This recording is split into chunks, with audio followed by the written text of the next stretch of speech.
Надеемся, что в дальнейшем эти соревнования будут традиционными, пройдем уже более в широком масштабе. В Республике Коми гонки на лямпах – это традиционный лыжный вид спорта. В Сыктывкарском университете подобные соревнования прошли впервые. Организатором мероприятия выступил спортивный клуб СГУ «Северные Витязи».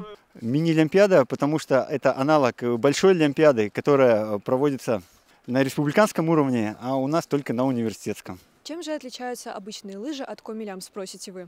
Коми-лямпы – это традиционные охотничьи лыжи, которые активно используются на севере. В отличие от обычных, они имеют большую ширину, что позволяет человеку легко держаться на снежной поверхности. Около 50 студентов очной и заочной формы обучения сразились за первое место на мини-олимпиаде. Протяженность дистанции составила 300 метров. Победителей определяли по наименьшему количеству времени, проведенному на трассе. На старт!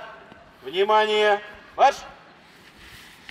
Первый забег пошел! Было классно, интересно вот именно попробовать, как все-таки в Древней Руси охотники в Коми охотились вот на таких вот интересных лыжах. По итогам состязаний первое место среди девушек заняла студентка Института точных наук и информационных технологий Анастасия Овчаренко. Золото среди юношей забрал студент Института социальных технологий Святослав Напалков. Я родился и жил в селе далеком, северном, поэтому лесные лыжи для меня они знакомы. Очень приятно, что столько ребят пришло сегодня участвовать в этих соревнованиях.